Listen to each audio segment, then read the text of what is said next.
So I am Ashley Cain. First name's Mary, though. So if you see an email come from me, that's what it is. But I go by Ashley, and I'm happy to be giving our initiative overview. I talked a little bit at the initial meeting about how, back in 2015, 2016, I was a part of the HIP initiative when we we're taking care, we did hypertensive and pregnancy in the state of Florida, and I was the hospital representative for Tampa General.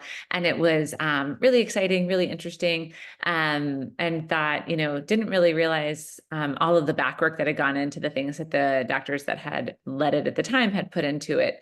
When they first got asked to be a part of this, I thought, well, we've already done this. It makes sense. We pretty much know what to do. We can just repeat the HIP one. But next slide.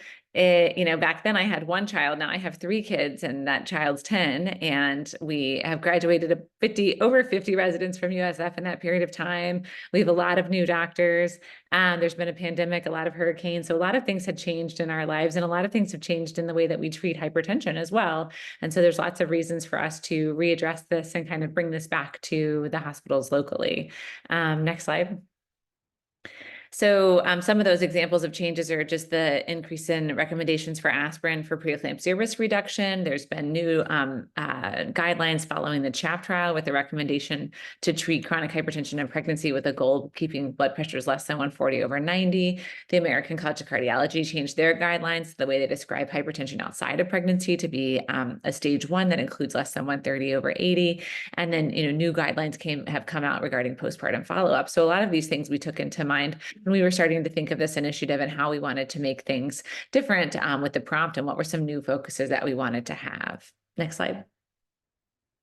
And one of the things that we did focus on was, despite all of these different, more understanding of hypertension in pregnancy and changes in the way that we treat chronic hypertension and the way that we treat people at risk for preeclampsia, despite all of those things, and especially particularly in the state of Florida, we still see an increase in severe hypertension in pregnancy in our delivery admissions, and definitely a need to understand what's going on and to treat these patients. Next slide.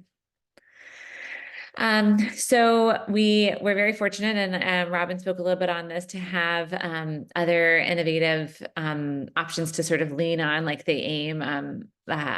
AIM is a group for the Alliance for Innovation for Maternal Health, and they have a big commitment designed to support best practices to make birth safer. And they had already developed the hypertension and pregnancy bundle, which they recently revised in 2022.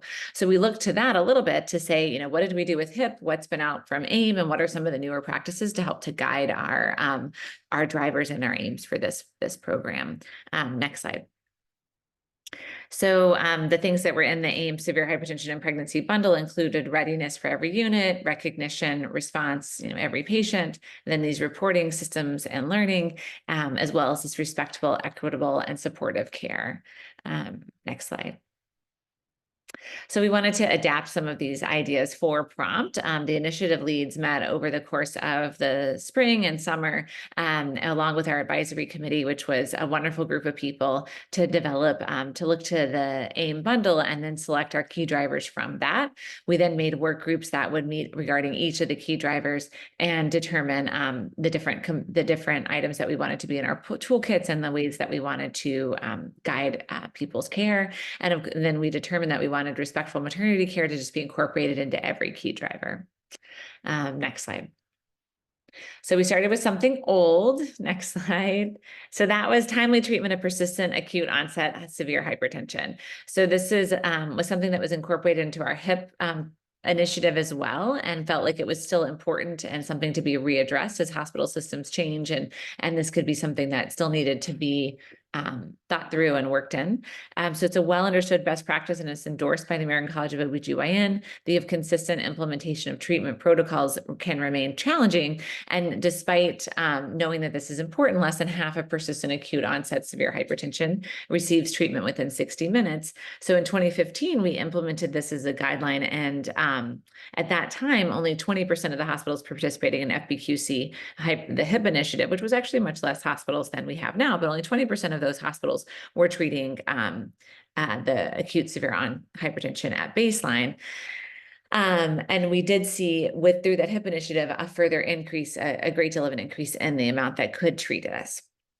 We also know that that, a great deal of deaths are associated with the elevated blood pressures right beforehand. And so the ability to treat them within a timely manner may really make an kind of a measurable difference in the ability to decrease the risk of stroke and death in that setting. Next slide. So our aim one, we chose to, again, stick with something old. So by June 2026, we wanted to increase by 20% the percentage of patients receiving timely treatment for persistent acute onset severe hypertension within 1 hour of the first severe range blood pressure. So is our first aim.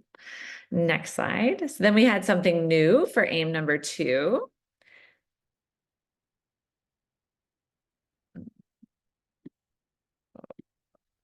All right, so for aim number 2, we wanted to look at something different, and that was going to be postpartum follow-up. So that's something that's been placed into our system, pretty heavily focused on in the last few years. And this is the thought that, again, this doesn't end, even though patients are discharged from the hospital, we want to continue to follow them up. Society for Maternal Fetal Medicine recommends follow-up within 72 hours after discharge for patients with severe high blood pressure and pregnancy. And the American College of OB/GYN also recommends a blood pressure evaluation for women with hypertensive disorders of pregnancy no later than 7 to 10 days postpartum, and 72 hours, again, for those with severe hypertension. So this kind of flows in with some of our PAC initiatives and with some of these new initiatives as far as ensuring that patients have timely follow-up after they leave the hospital. Next slide. Based on that, we decided to have our new PROMPT aim to be by June 2026 that the hospitals will increase by 20% the percentage of patients receiving appropriate discharge education and scheduled follow-up encounters within 3 to 7 days post-discharge. So this kind of nicely layered with the PAC initiative and with some of the new guidelines that are existing. Next slide. And then we had something borrowed. Next slide. So we took a lot of these from AIM, their primary key drivers. Our 2 aims were, again, the timely treatment for persistent acute onset severe hypertension and then appropriate discharge education. But then we looked to the AIM bundle for these key drivers of readiness, recognition, and response, and then incorporating that respectful universal care into every driver and activity. And that's where we came up with our 3 key drivers, which we'll have a little focus on each one of those after our talk. And next slide. Something blue I had to include as far to keep with my theme, which was the blood pressure cuffs, which hopefully you all received as well.